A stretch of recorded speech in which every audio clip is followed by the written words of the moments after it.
ধন্য গো ধন্য তুমি ওগো মদিনা।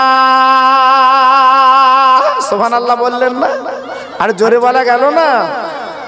ধন্য তুমি ধন্য ওগো সোনার মদিনা, যেটায় আছে নবীর ইমাম শুয়ে মদিনায়। রাখালগিরি করে নবী পায় কাঁটা ফোটে না, ওই নবীর নামে দরুদ পড়ো যাবে নবীজি রওজায়। আল্লাহুম্মা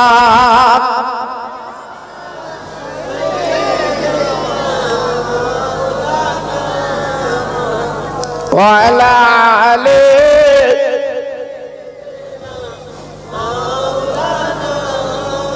ও ভাইরা বাবাজিরা মা বোনেরা বেটিরা গো,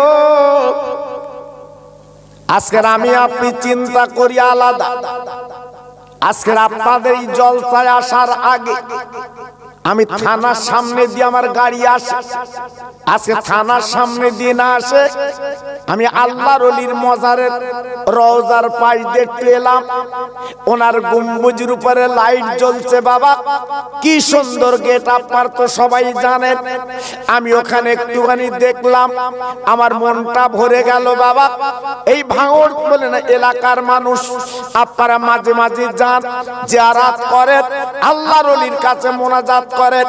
ও ভাইরা রে, ওনার ইচ্ছা ছিল গাড়ি বাড়ি করব, আমি জমি জায়গা করব, আমি বিরাট টাকার মালিক হব, কিন্তু না না চাইলে পেতেন, কিন্তু উনি কিচ্ছু চাইলেন না।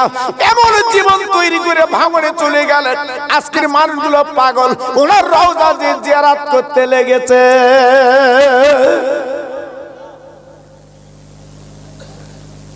মানুষ হলে তার দাম পাওয়া যায়, মানুষ হলে তার মূল্য পাওয়া যায়, মানুষ হলে আল্লাহ পাক তার কিসমত খুলে দেয়। জোরে বলুন, আর একটু জোরে বলতে হবে। জি, আজকের আমরা সেই জীবন তৈরি করতে পারিনি। ভাইরা বাবাজিরা ও মায়েরা বোনেরা বেটিরা, আমি একটুখানি আপনাদের বলে দিয়ে যাই। আমার দাদা হুজুর পীর কেবলা রহমাতুল্লাহ আলাইহি উনি জীবনটা তৈরি করে চলে গেলেন।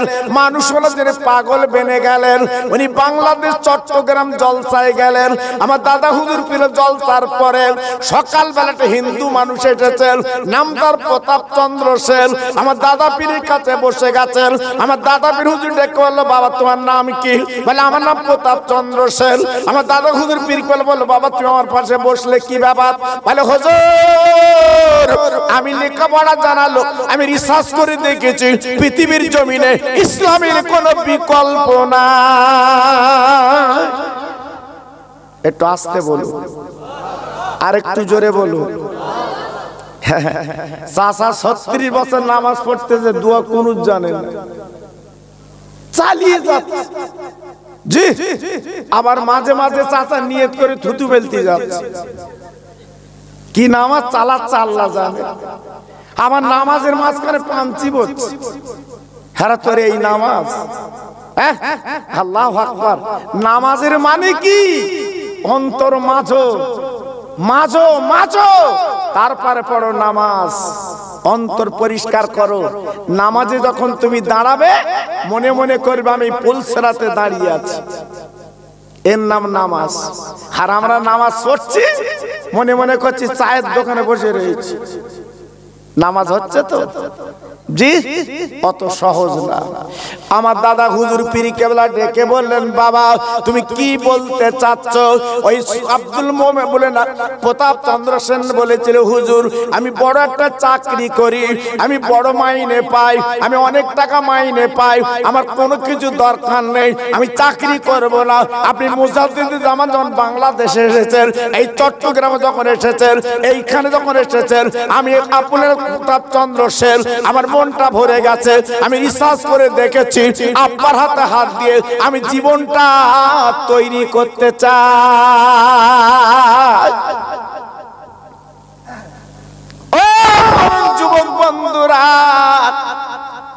আমার মা বোনেরা, বেটিরা, সোনার চাঁদেরা, তুমি আমি মুসলমান হাঁড়িতে জন্ম, তুমি আমি মুসলমান নারীতে জন্ম, তুমি আমি মুসলমান বাপ মা মুসলমান। কিন্তু একবার বিচার করে রিসার্চ করে দেখুন, একবার বালিশে মাথা হাত দিয়ে দেখুন আমি তুমি মুসলমান আছি কিনা। কিন্তু আজকে যারা মুসলমান, আজকে যারা অমুসলমান, তারা চিন্তা করে মুসলমানের, তারা চিন্তা করে কোরআনের, তারা চিন্তা করে নামাজের, তারা চিন্তা করে রোজার। এই যে রোজাটা চিন্তা আমরা করি না, আমরা মনে মনে করি, মনে মনে করি রোজা রাখলেও চলে, না রাখলেও চলে। কিন্তু না না না, এই 11 মাস পরে যে রোজা আমাদের কাছে দিয়েছে, আমরা জীবনে গবেষণা করিনি, আমরা জীবনে চিন্তা করিনি, আমরা জীবনে চিন্তা করিনি। যারা গাড়ি চালায় মাঝে মাঝে মোবিল পাল্টাতে হয়, কালো হয়ে যায়, মোবিলটা খারাপ হয়ে যায়, মোবিলটা কমে যায়।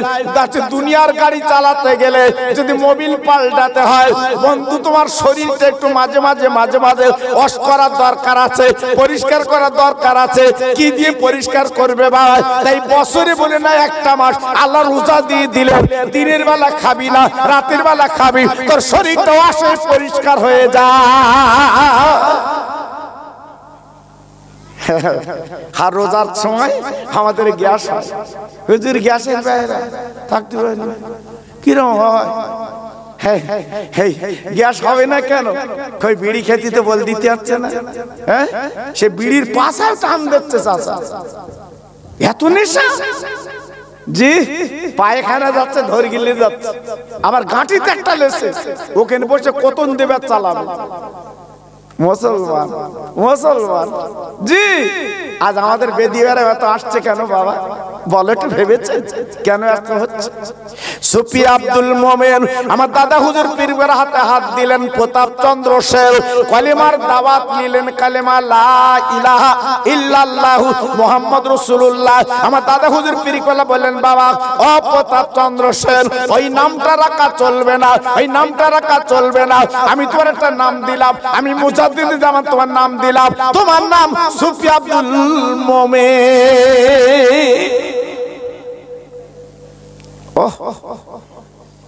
এই নামটা নিয়ে উনি বুকে করে নিলেন, কি সুন্দর নাম, মনটা ভরে গেল।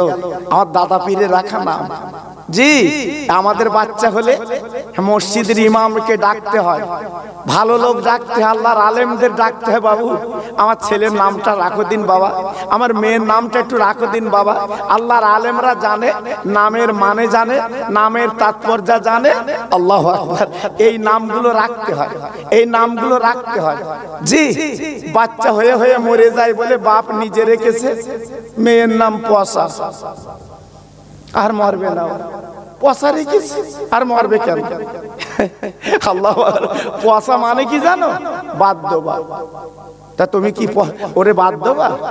এইসব নাম রাখে বাবা, এইসব নাম রাখে। আল্লাহু আকবার। আমার ইউটিউবে আছে, আপনারা দেখেননি বাবা? আমি একবার জলসা করতে গেছি, আল্লাহু আকবার, আসরের নামাজ পড়বো, বাড়িওয়ালার বললাম বাবা একটু নামাজের পার্টি দাও দিন, নামাজ পড়বো। ছেলে ডাকতেছে খিঞ্জির আলী, খিঞ্জির আলী। সর্বনাশ, হলে কি তো নামাজ হবে না? আমি চাচা ডেকে বলতে, চাচা তোমার ছেলের নাম কিটা রাখতে বলে? তো কেন? কোরআনে রয়েছে ওয়ালামাল খিঞ্জির, কোরআনে। হ্যালো, ও দেখো তা ওয়াজ শুনেল ওয়ালামাল খিঞ্জির, তাই ছেলের নাম রেখেছে খিঞ্জির আলী। আমি তোর মানে জানো? তো বলতেন না, আতে খিঞ্জির মানে সোর, আলী মানে বড়, তোমার ছেলেকে বড় সোর? আমার বলতে তওবা তওবা, কোরআন পাকে সোরের নাম? আমার তো তুমি আন্দাজ পাওনি? কোরআন পাকে কত পাখির নাম আছে, হাতির নাম আছে, গরুর নাম আছে, পিঁপড়ের নাম আছে। বলতে তাই? আমি বুঝতে পারি। আল্লাহু আকবার। আমার বলতে হুজুর এপিট ওপিট করলে হবে? এপিট ওপিট বলতে এপিট ওপিট করবে আমার জাত। আল্লাহু আকবার। ঈদের লে কোমনি দোয়া চালাবো আমি বাপ। জি আজকের বলছি বাপ, খুব সাবধান, খুব সাবধান। সুফি আব্দুল মোমেন নামটা শুনে মনটা ভরে গেল। অনেক উনি ডেকে বলেন, হুজুর আমি আপনার সঙ্গে ফুরফুরায় যাব। আমার দাদা হুজুর পীর কেবলার সঙ্গে আনলেন, আমার দাদা হুজুর পীরের সঙ্গে আনলেন, ফুরফুরার দরবারে থাকতে লাগলেন। আমরা মাঝে মাঝে ফুরফুরা শরীফ যাই, তাকবীর দিতে যাই বাবা, ফুরফুরাকে ভালোবাসি বাবা, অনেকে তাকবীর দিতে যাই বাবা, মনটা ভরে যায়। তাই সুফি আব্দুল মোমেন ফুরফুরা চলে এলেন। আমার দাদা পীরের দরবারে বসে আছে, আমার দাদা পীরের দরবারে বসে আছে। আমার দাদা হুজুর পীর কেবলা ডেকেলো, সুফি আব্দুল মোমেন তুমি কি করবে?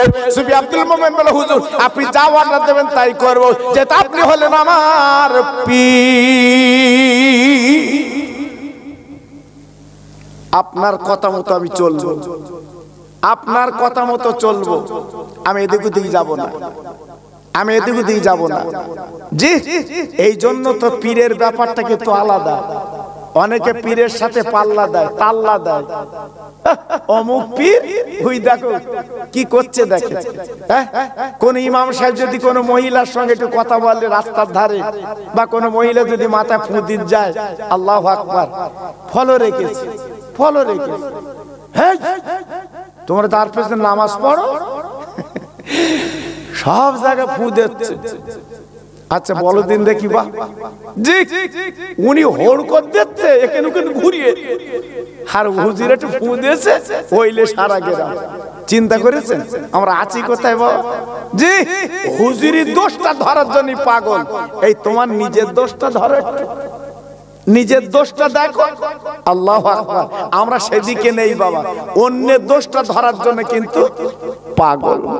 বোস্তান শহরে একটা বলে না মহিলা নোংরা কাজ করে, এত সুন্দর অপরূপ সুন্দরী মেয়ে, দেখতে তার গোলাপ ফুলের মতো, যে দেখে পাগল হয়ে যায়। মেয়েটা কি করলো? মেয়েটা একটা ঘর তৈরি করলো, ওই ঘরের মধ্যে নোংরা কাজ করতে লাগলো। দরওয়ানকে বসিয়ে রাখলো, 100 টাকা তার ফি। সেই সময় আমি ইতিহাস পড়ে বলছি বাবা, 100 টাকা ফি বাবা, জিজা যাবে 100 টাকা আগে দরওয়ানকে দিতে হবে, তারপরে তার কাছে নোংরামি কাজ করতে পারে। মেয়েটা দেখলে মানুষ পাগল হয়ে যায়, এত সুন্দর চেহারা আল্লাহ দিয়েছে, এত সুন্দর চেহারা আল্লাহ দিয়েছে, কিন্তু না না না বাবা, গ্রামের আপনার এলাকার যত সম্ভ্রান্ত মানুষ বাবা টাকার দিকে তাকায় না, নোংরা কাজে মেতে গেল, নোংরা কাজে মেতে গেল। ভাইরা রে, বোস্তান শহরে একজন আল্লাহর ওলি ছিল, নাম তার বাইজিদ বোস্তামি। একবার জোরে চিল্লে বলেন সুবহানাল্লাহ। এখন বাইজিদ বোস্তামি তখন চিন্তা করলো, আল্লাহ এলাকার মানুষ তো সব নোংরা হয়ে গেল, এলাকার মানুষ তো পাপে ডুবে গেল, ওই মেয়েটার কাছে যায় টাকা দেয়, এখন কি করব? ওলিদের কাজ হচ্ছে সংস্কার করা। জোরে বলুন, চিল্লে বলুন। এখন হুজুর কি করলো? একদিন হঠাৎ ফজরের নামাজ কালাম পড়ে ওই মেয়েটার বাড়ির দরজা যে হাজির, লম্বা জামা, টুপি মাথায়, পাকড়ি মাথায়, জি ওই মহিলার বাড়ির দরজায় হাজির। অবাক মেয়েটা তখন ভিতর থেকে দরওয়ানকে বলছে, বাবু প্রত্যেক দিনের সময় তো 10-12 জন আমার কাছে আসে, অনেক টাকা রোজগার হয়, আর এখনো পর্যন্ত একটা লোক ভিতরে আসে না, কারণ কি? দরওয়ান বলছে, মহিলাকে বলছে, একটা ফকির এসে দাঁড়িয়ে রয়েছে, এই জন্য ভয় থেকে কেউ আসছে না। মহিলা তখন বলছে, ফকির চলবে না, গলা ঢাকান দিয়ে বার করে দাও, এখানে ফকিরের কাজ না, এখানে আমিরের কাজ, মাল লাগবে। দরওয়ান ডেকে বলছে, বাবা ফকির বাবা তুমি এমন করে দাঁড়িয়ে আছো কেন? কি ব্যাপার, তুমি কিছু বলবে? বলে হ্যাঁ আমি বলবো বলবো। ওই মহিলার কাছে একটু যাব, ওই মহিলার সঙ্গে আমার দরকার। বলে যেতে গেলে 100 টাকা ফি, 100 টাকা দিতে হবে।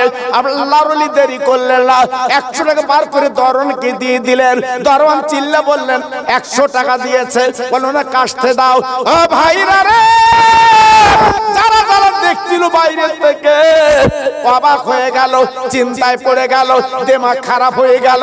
আমরা নাই গুনাহগার, খাতাকার, সিয়াকার, বদকার, আমরা নাই শয়তানি ওয়াসওয়াসা পাপ করি, আমরা নাই গুনাহ করি, আমরা মেয়েটার কাছে আজকে অন্যায় করি, কিন্তু আল্লাহর ওলি উনি লোভ সামলাতে পারলো না। ওই দেখো হুজুর গেছে, ওই দেখো হুজুর, যাকে তোমরা ওলি বলো পীর বলো, ওই দেখো ঢুকেছে ঘরে। সব যেন ফুলকচকি হচ্ছে কাছাকাছি। আল্লাহর ওলি ঘরের মধ্যে যাবার পরে ওই মহিলাকে ডেকে বলছে, মা, ও মা, মা, আমি 100 টাকা তোমার ফি দিয়েছি মা, তাহলে আজকে তুমি আমার হবে। আমি যতক্ষণ ঘরে থাকবো তুমি আমার পাশে থাকবে। হ্যাঁ, আমি আপনার পাশে থাকবো, যেটা আমি তো টাকার ভুকি, আমি তো টাকা যখন পেয়েছি কোনো চিন্তা নেই। আল্লাহর ওলি কি করলো বাবা, ওই মহিলাকে ডেকে বললো, মা, তুমি জলদি করে কাপড়টা খোলো, কাপড়টা খোলো, এই কাপড়টা খুলি তুমি গোসল করো, গোসল করার পরে বাক্সে ভালো কাপড়টাকে পরো। মহিলা গোসল করলো, যে তুই যা বলবি তাই শুনতে হবে। এইবার কি করলো বাবা, এইবার কি করলো বাবা, মানে বাক্সেতে নতুন কাপড় পরো, নতুন কাপড় পরলো। আল্লাহর ওলি বললো, মা, তুমি জলদি করে উজু করে নাও। উজু করে দিল। আল্লাহর ওলির কাঁধে নামাজের পাটি ছিল, এই নামাজের পাটি বিছিয়ে দিল। বলে, মারে, এই নামাজের পাটিতে বসে তওবা করো। দেখেন হুজুর ভিতরে কি করছে, দেখে আল্লাহর ওলি ভিতরে কি করছে দেখে। আর এরা বাইরে ফুলকচকি হচ্ছে। হুজুর ভেতরে গিয়ে, হুজুর ভেতরে গিয়ে, হুজুর যে কি সর্বনাশ করতে আল্লাহই জানে। বাবা, চোরের মন ভাঙা বেড়া না, চোরের মন ভাঙা বেড়া, শুধু মনে মনে করতেছে কি হচ্ছে আল্লাহই জানে। মহিলাকে তওবা পড়ালেন, পড়াবার পরে বলছে, মা, তুমি 2 রাকাত নামাজ ওই পাটিতে পড়ো। মহিলা পাটিতে 2 রাকাত নামাজ পড়লো। পড়ার পরে আল্লাহর ওলি ডেকে বলছে, মা, হাত দুখানা তুমি তোলো। ওই মহিলা হাত দুখানা তুলছে। আল্লাহর ওলি বলে আপনার দোয়া করতে লেগেছে, আল্লাহ রে, আমার যতটুকু ক্ষমতা আমি করেছি আল্লাহ, আমি ওকে গোসল করিয়েছি, নতুন কাপড় পরিয়েছি, আমি উজু করিয়েছি, নামাজের পাটিতে বসে তওবা করেছি। আল্লাহ, এবার তোমার কাজ তুমি করো, আল্লাহ তোমার কাজ তুমি করো। ওই মহিলা আমিন আমিন করতে লেগেছে। আল্লাহর ওলি দাওয়াত যেমন লেগে গেল বাবা, ওই মহিলা, এই নোংরা মহিলা হাউ হাউ করে কেঁদে বলছে, হুজুর আমার ভুল হয়ে গেছে, জীবনে নোংরামি করব না, আজ থেকে আল্লাহ আল্লাহ রাসূলের প্রেমের মালা গলায় পরব। এগুলো ওলিদের কাজ। কিন্তু সাধারণ লোক, সাধারণ মানুষ, এরা এ চোখে দেখতে পায় না, এ চোখে বুঝতে পারে না। আমার দাদা হুজুর পীর কেবলা বুঝতে পেরেছে যে সুফি আব্দুল মোমেন আগামী দিনে একজন আল্লাহর বন্ধু হয়ে যাবে। জোরে বলুন।